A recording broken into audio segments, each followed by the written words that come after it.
Yeah. And then when I was at the country club, I got kicked out of the driving range. Banned for life. I don't know why. I guess they just don't like Corvettes. Alright, they're here. I gotta go. Talk to you later. Hi everybody, welcome. It's May 4th. I'm not making that stupid Star Wars joke. So here we go, let's get right into the movie collection update. You know what this video was when you clicked on it. A lot of stuff built up over the last 2 months, so let's get into it. And the first one is kind of a last minute addition I just bought yesterday on my way to Target. I was going to pick up some stuff from my lunch during the week, and like always, you stop at Target, you always leave with more than you went there for. So I stopped and I looked at the movies like I usually do, and this caught my eye mainly because of the cast, and I said, oh, what the hell, blind buy. Brand new movie called Supercell. Although I don't know if I should say brand new because the names in the cast include Skeet Ulrich, Anne Heche, and Alec Baldwin. 2 out of 3 proof that this is a couple years old. And upon watching it, I looked it up online just to see that this is getting massively trashed online. Everyone just seems to be hating this thing. And I gotta be honest with you, I have seen so many storm chasing and disaster movies that are so much worse than this. I honestly don't think it's that bad. It's actually kind of decent. It puts the characters and the story before the gloom and doom destruction of the tornadoes in a way that's kind of refreshing. Because at least, you know, Alec Baldwin, in my opinion, steals the show. Anne Heche, her subplot is a little unnecessary, but she's good. Skeet Ulrich is good, playing the kind of against type that I'm used to seeing him play. And even the main kid guy does alright. I mean, it's fine. It's generic. It doesn't do anything special. There are a few logic gaps in there where you're like, why would they do this? Or why would they... There's a few moments like that in there where it's like, okay, would this kid who is a tornado expert, wannabe storm chaser, there's a tornado looming, but yet he's holding up this tour to run into a gas station to buy popcorn, and then he has to shelter from the tornado in a phone booth? I don't know if I buy all that, but I don't think it's as bad as the reviews lead on, you know. It's decent. It's generic, but I thought technically it looked a lot better. It had a more polished look than a lot of the direct-to-video disaster movies do. I believe they use a lot of actual storm chasing footage matted in here, so at least you're not looking at shitty CGI tornadoes going. So, I mean, for a blind buy, it wasn't even that much. I'm like, it's fine. And then this one I've heard about for a while. I like the cast, and you know, I love me a good thriller, so I picked up The Gift. This didn't do anything for me, guys. It felt like this should have been made in the 90s. It has a very Hand That Rocks the Cradle vibe to it, where it's a domestic stalker thriller with this family living in this high-class house, and Joel Edgerton. To me, it was just slow. It was very telegraphed, and you don't really care what happens to the protagonist, Jason Bateman, because they make his character such an asshole through the whole movie. It's not like he ever gets an arc or anything like that. It's just, from beginning to end, he's just a dick. So it's like, why do I care about him or anything? That it's really Rebecca Hall's show with this, but yeah, it was slow, and by the time it was over, like I said, I didn't care about the characters, so I didn't care about what ended up happening. I was just kind of like, okay. It was a thriller. Yeah. Didn't do much for me. Now I've got 3 Kino Lorber movies right here. I love Kino Lorber. They do a great job picking out some really great titles. I've learned about some awesome movies I never would have otherwise. This first one I have heard of before, and I honestly don't know what took me so long to get to it, because this has me all over, and it's Secret Admirer, starring C. Thomas Howell, Lori Loughlin, and the late Kelly Preston. As far as 80s high school comedies go, I thought I had seen all the good ones by now. I don't know why it took me so long to get to this. because I thought Secret Admirer was fantastic. This was hilarious. It was really witty. It's a comedy of errors. The parents subplot in this is great with Fred Ward, who in my opinion, Fred Ward has the best scene in this movie. And that's all I'm going to say. Just Fred Ward, I mean, when isn't Fred Ward great in something?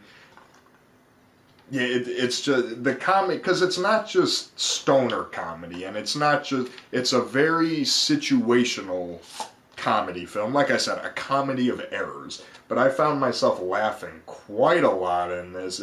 It's such a simple premise that spirals so wildly out of control against common sense, and that's what makes it entertaining. That's what makes it fun to watch.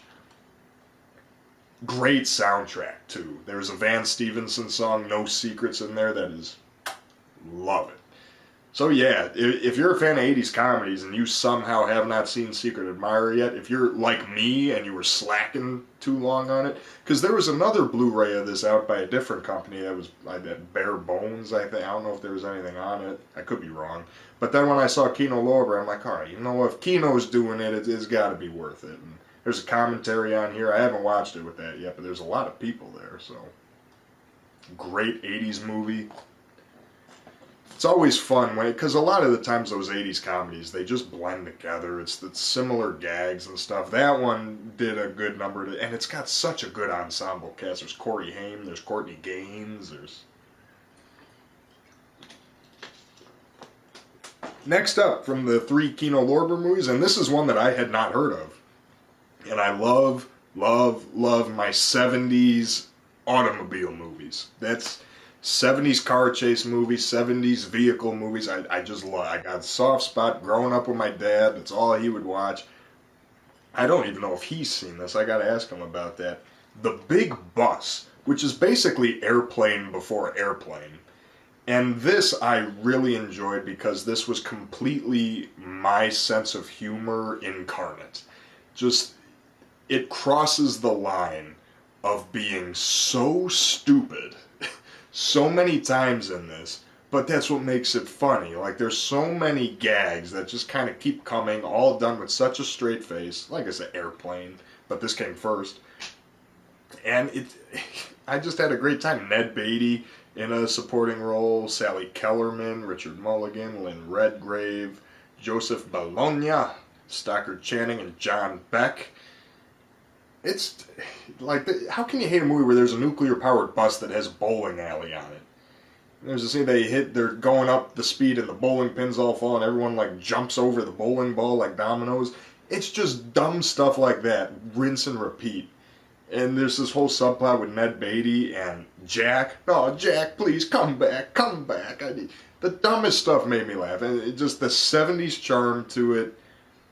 Yeah, it's not for everybody. You have to have an appreciation for the 70s. You have to have an appreciation for that very dry, madcap, Zucker Brothers type humor.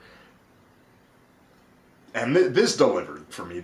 I had a great time watching The Big Bus. I found myself laughing repeatedly at it, even though a lot of those laughs were usually followed by me scratching my head like, what the hell? But it's great. And lastly was for the Paul Walker collection. You guys know the rules by now that I've been doing every update. The Easter egg I've tried to do is every update has a Paul Walker movie and a Gary Busey movie. Well, here's the Paul Walker one, and I actually haven't watched it yet, but I just wanted to get this done. Programmed to Kill. My hopes aren't exactly high. It looks like a really low-budget Terminator kind of ripoff, but this is one, because a couple months ago or last year I showed Monster in the Closet, which was a trauma movie Paul Walker was in when he was like 10. And I know this is another one he's in where he's like 11 or 12. So it's kid Paul Walker in this. So that was the selling point for me. I haven't watched it yet, but I will get to it soon. I'm going to keep drinking water because I don't want to dehydrate myself on camera talking about all these movies. Next up, we got an action movie with Dolph Lundgren, Tony Jaa, with a great supporting cast of Michael Jai White, Peter Weller, and Ron Perlman. Peter Weller's not in it that much, but Ron Perlman's the main villain and Michael Jai White in Skin Trade. all about sex trafficking, which apparently was written before Taken, but was filmed later. Overall, I really enjoyed it. It's a direct-to-video action film.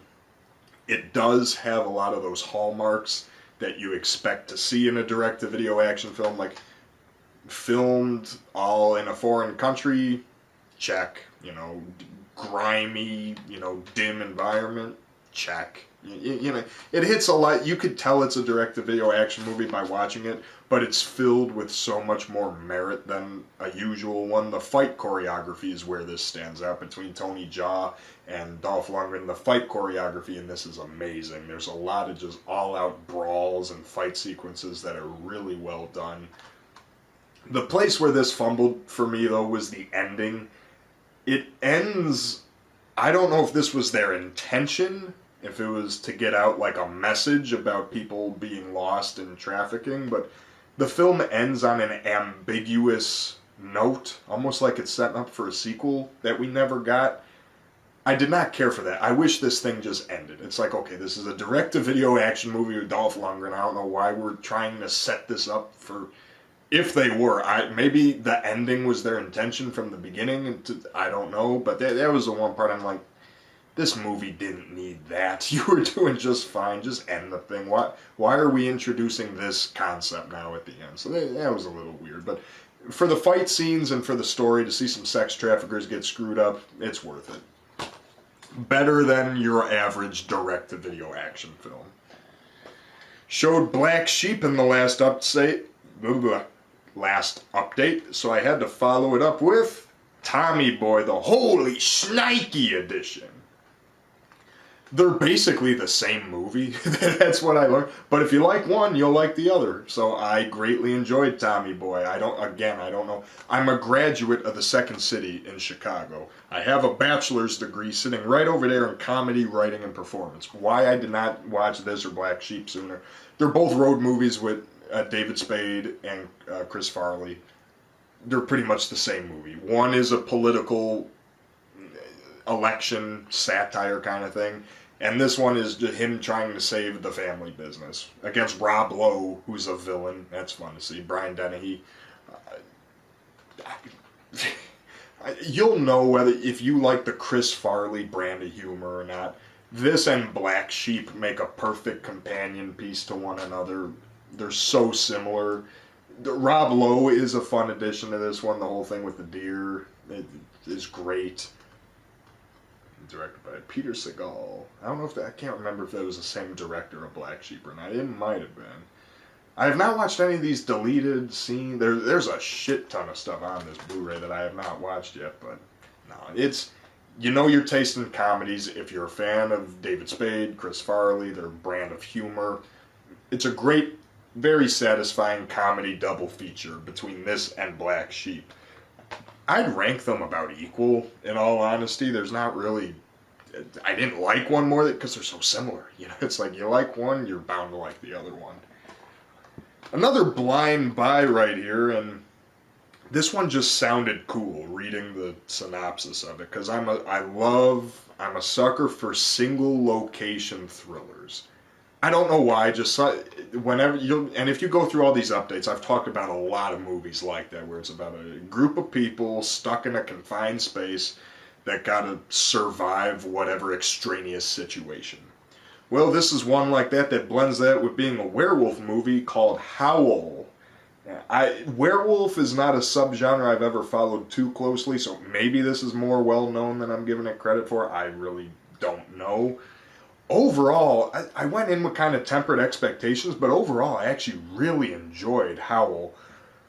My problems with it all lie in the last 10 minutes. If you would have given this a really satisfying ending, like, if it had that, I'd be hailing this as a classic. I would have loved it, but it falls apart in the end. It just does not, it's building up. It's going to be this great ending, and then it just kind of like, God, all you had to do was stick the landing, but you didn't really land so much as you just kind of glided over it, you know. And at the very ending, they could have done one thing different to make that satisfying. the final tacked on scene at the end, it's like the character that you've been waiting to get their comeuppance the whole movie, and it cuts away, you don't even see it. It's like, oh. Beyond the last 10 minutes, the entire movie before that is fantastic. Most of the effects are 100% practical, which I greatly appreciated. The look of the creatures when they're in the fog in the woods and you see their eyes, like, it's really cool. And I love the environment of being stuck on this train. It's a cool claustrophobic setting. Not all of them, because like I said, there's that one, but most of the characters kind of develop and grow as it goes as they work through this situation. I mean, it's not the worst ending. It's not like the ending shits all over the movie, but the last 10 minutes, if they would have put a really kick-ass, awesome conclusion to this, this would be a classic. And unfortunately, they missed the landing on the ending, and in a couple ways. I'm not going to go into it. There's the ending that we do get. There's one thing they could have done differently to make it satisfying, but they didn't even go for that. I'm like, come on. But overall, it is definitely a really underrated film, because I have never heard anyone talk about this, really. Yeah, I love me some claustrophobic horror thrillers, and this one was a damn good one, with damn good makeup effects and gore effects and stuff. It definitely deserves more credit than it gets. Now, this was a pre-order I did. Probably, as far as I've seen, the strangest film in Wes Craven's filmography. I had to keep reminding myself he directed this. Red Eye. It comes in this really cool thing that kind of folds out into a poster like that. Red Eye with Cillian Murphy and Rachel McAdams. Most of the movie is kind of this high-flying thriller set on a plane, and then in the third act it branches out. Overall, it's a really solid thriller that morphs into a political thriller by the end of it. I like the stuff on the airplane more than I like the third act. It's not a bad ending or anything, but it goes from being this thriller set on a plane where Cillian Murphy and Rachel McAdams are just playing mind games with each other the whole time, and then it ends as a home invasion thriller. It just felt like an odd way that the movie went. I don't know, but it was never boring, and it still maintained my interest with it. So it's not like it's bad. It was just kind of a weird diversion compared to how the rest of the film was going. But I give Wes Craven credit. I mean, it's very different than his normal output. It's a straightforward thriller. There's nothing weird. There's no tricks or dreams or anything like that in there. So kudos to Wes Craven for, doing a more mainstream kind of thriller and pulling it off. Political thriller, I guess you could say, because the whole thing involves this assassination attempt on this guy. It's, it gets into that stuff, but overall, pretty solid thriller. Water break.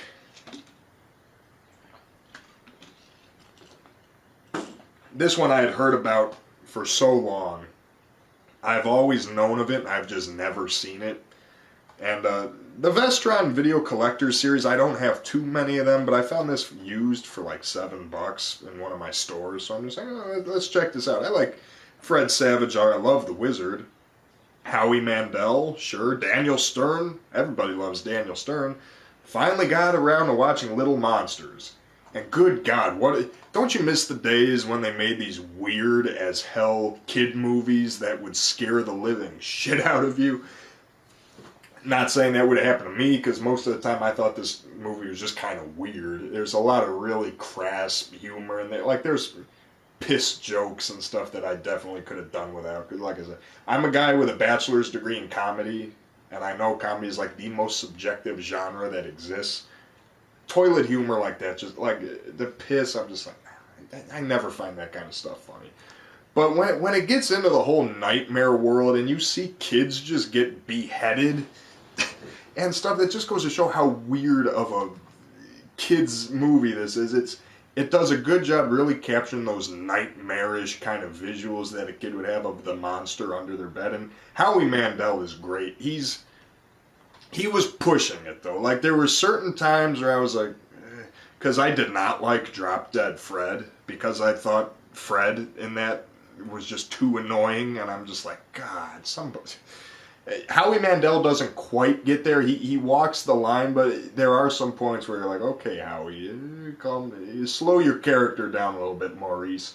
But the interview with Howie Mandel that's on this Blu-ray, I watched it, and this is almost worth it entirely for his interview. Like, his interview is hilarious. Makeup effects are all really damn good, though. Like I said, I miss those days when, you know, you can get these kids' movies that would scare the hell out of you. This one, I did not know that much about. I was curious. I'm a big fan of David Twohy, however you say his name. Below, I love Pitch Black, Vin Diesel. This is a time travel film that has gone under several different names, including Grand Tour, Disaster in Time, Timescape, or as this release just puts it, The Grand Tour. I like this poster better, a little bit more indicative of it. And I gotta say, this surprised the hell out of me. I thought this movie was great. It's a sci-fi time travel film, but it's played really low-key. It's not this big, extravagant sci-fi fest, which may turn some people off, but this small-town atmosphere to it, and it's kind of like Back to the Future by way of Final Destination. If you watch this, you'll know what I mean. And honestly, I thought it was great. It was really gripping. I think Jeff Daniels does fantastic in it. Ariana Richards from Tremors and Jurassic Park, she's great in here. One of the few child actresses that I've always said, like, hey, she does really good in everything I've seen her in. And you get this weird group of people, these tourists, and they're played all delightfully eccentric. One of them is played by the yuppie neighbor asshole, the guy from Christmas Vacation. So yeah, it's kind of a shame this never took off. I think it was David Twohy's first film. I think it's wildly creative. The third act, where you have two Jeff Daniels running around doing everything, it's great. Like, I had a very fun time, and it gets dark too in some places. There are some points where it gets grim with the story, what ends up happening. The opening scene caught me off guard. I was like, geez. So, highly underrated film that I'm glad finally got this Blu-ray treatment. So if you haven't heard of this and it sounds even remotely interesting, if you're a fan of Jeff Daniels, definitely go for it, because I thought it was great. Same with this. I mean, this is a crime drama. Bought it not knowing too much about it outside of just, I really like the cast. And then watching it, came to find out it was a true story, which made the events of the movie even heavier. I looked up the actual story after I watched it, and the movie stays pretty close to the events and how those actually happened. Sean Penn, Christopher Walken, at close range. Especially looking up the true story this is based on, I was like, shit. I've been talking all day before I did. My throat's getting so dry. It's a great drama. It's riveting, intense, dramatic. It's not a feel-good movie, but it's a good movie. It's a very riveting. Even though Christopher Walken, he's playing the most cold-hearted, vicious part I think I've ever seen him play. But his Walkenisms do definitely come out in certain places where,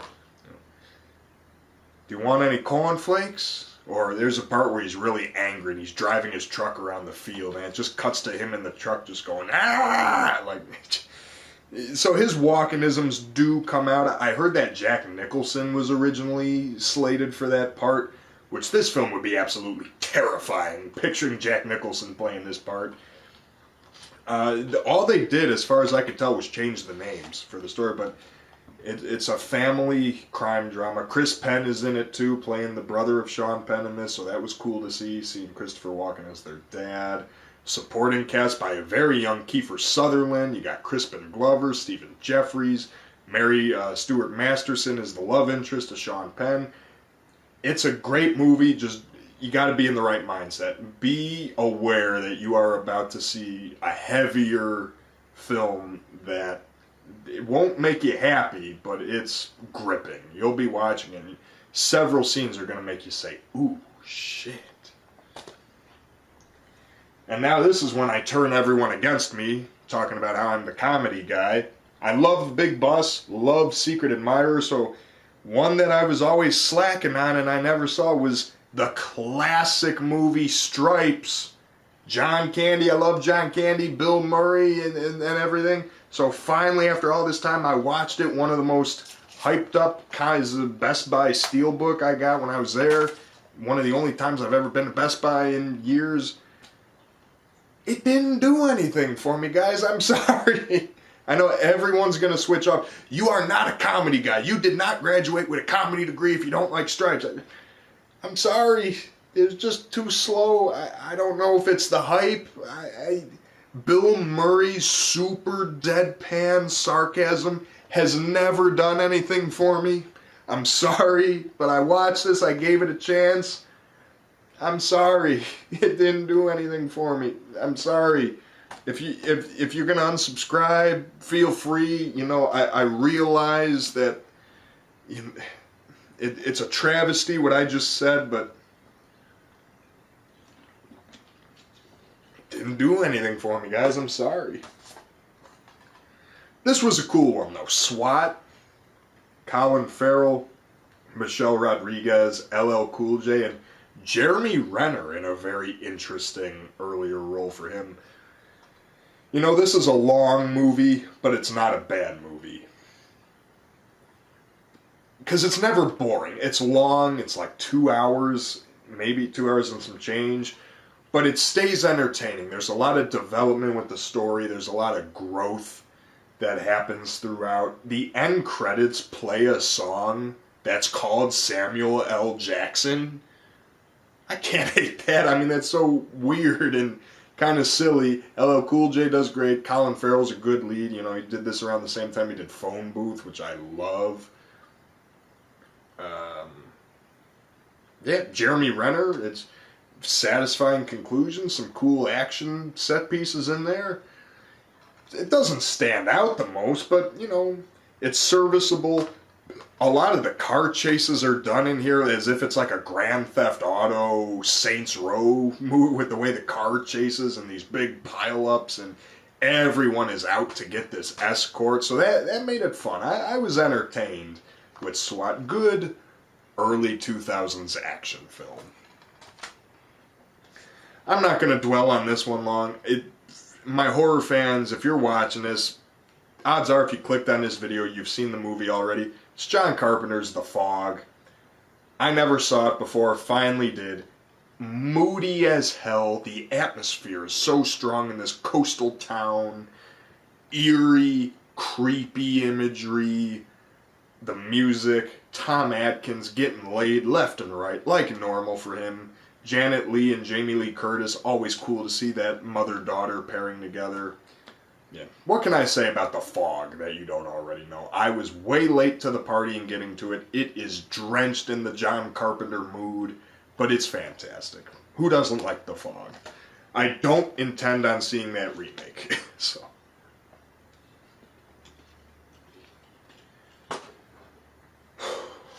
Doing a lot of talking. This one I got kind of for a weird reason. I got this for the Gary Busey collection. But when I saw it, I'm like, oh, Clint Eastwood, Jeff Bridges, all these people in there, George Kennedy. This is going to be great. Thunderbolt and Lightfoot. And it is a great movie. It's a heist movie while also being like a car movie. And it's funny. There's a sense of humor to it. George Kennedy, you know, kid, go fuck a duck. I can't hate it. Now, on the other hand, for me buying this for the Gary Busey collection, Gary Busey is in one scene for a total of maybe 30 seconds, so don't get your hopes up for seeing Gary Busey in this, but I love Clint Eastwood, Kelly's Heroes, Where Eagles Dare was a double pack I got like a year or so ago. Jeff Bridges, always like seeing him. George Kennedy's great. And the other guy, what's his name? He was in Double Impact as the uncle.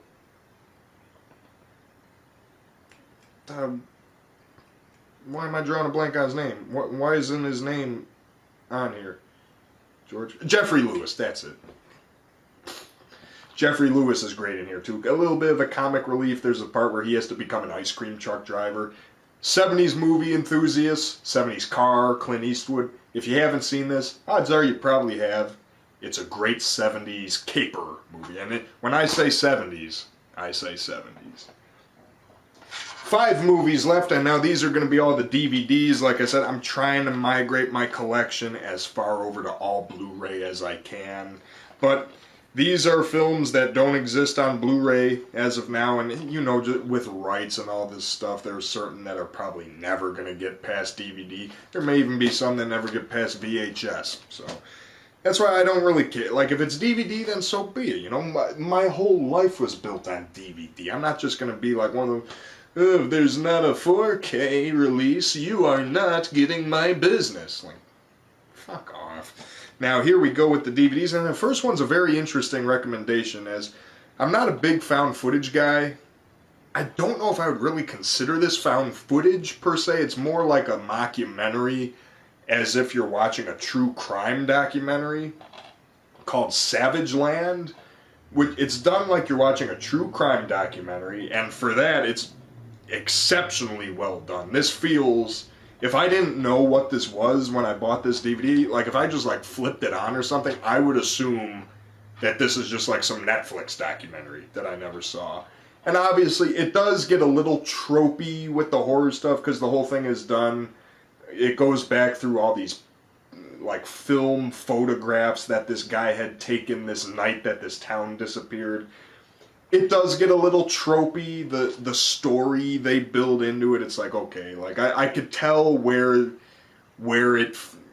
this part feels real. This feels like a documentary. Now this feels like something you would write in a horror film.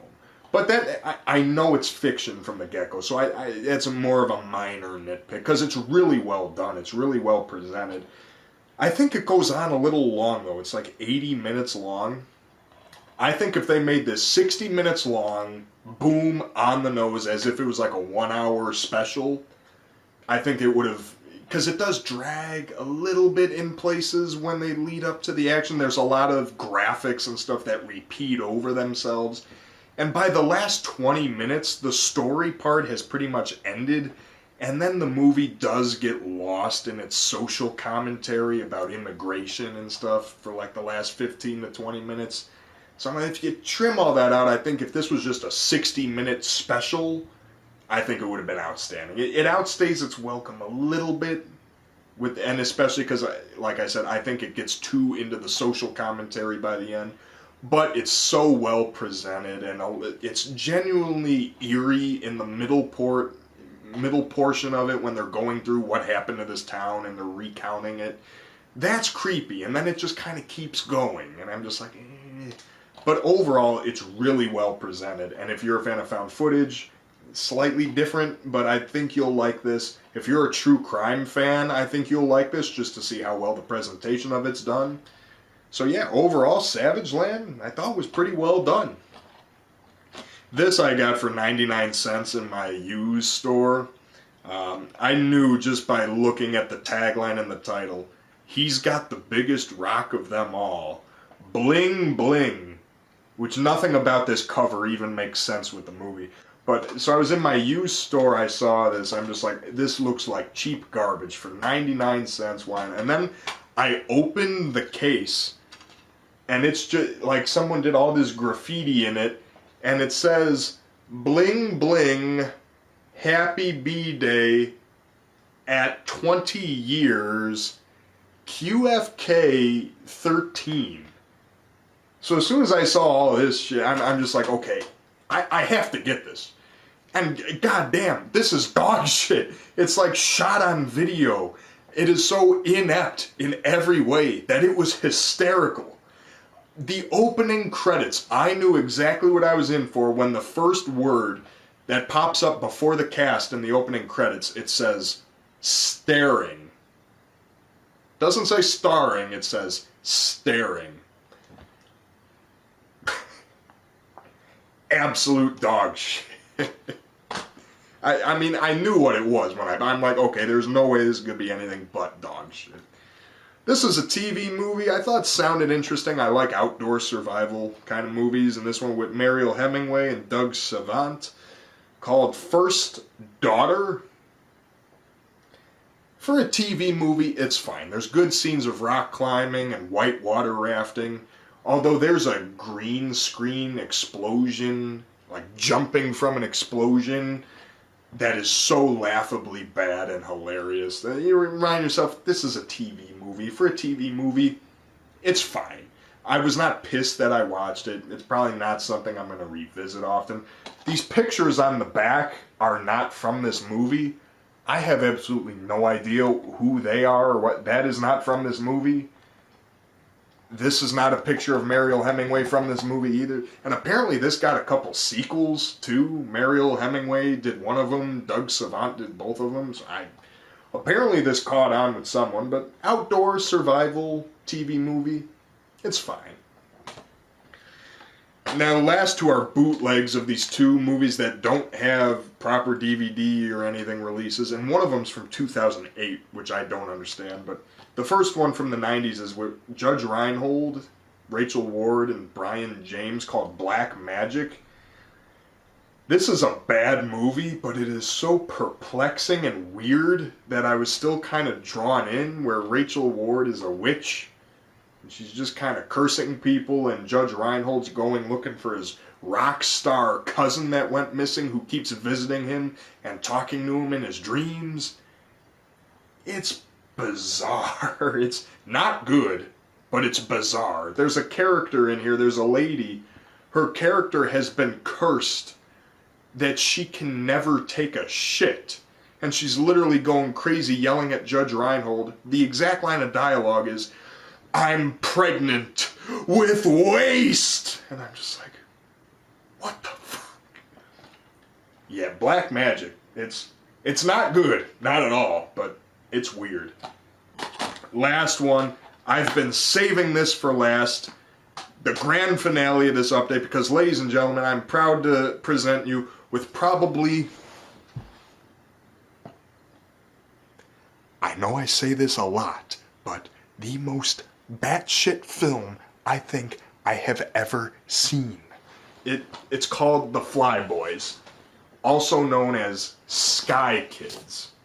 This is 2008. It's got Tom Sizemore and Stephen Baldwin in it. This has never received any kind of a legitimate release in the United States. Even though it's an American movie filmed here, it's never received an American release. There's two cuts of the movie, a 2-hour cut and a 95-minute cut. I've got the 95-minute cut here. I can't even imagine what else is in the 2-hour. This is like a kid's film.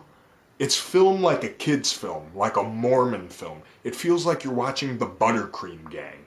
But then it turns into Mission Impossible, where they do all these two 12-year-old kids land a plane on a highway, which is filmed practically for real. And then there's a car chase where the kids outrun this Camaro on their bicycles, driven by a guy that looks like Kid Rock. Tom Sizemore is this mob boss that gets into a Nerf gun war with these kids. It ends with this aerial skydiving sequence. It's all done practically. Guys, take my word for it. If you see this, if you work for Vinegar Syndrome, if you work for MVD, if you work for Synapse, if you work for TerrorVision, if you work for Kino Lorber, somebody put this thing out. This is the most batshit crazy thing I've ever seen in my life.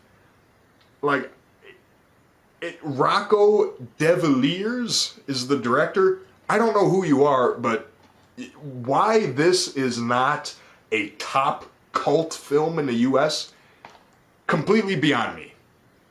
So, yeah, for the first time in their lives, they're trying to get grounded. You're damn right.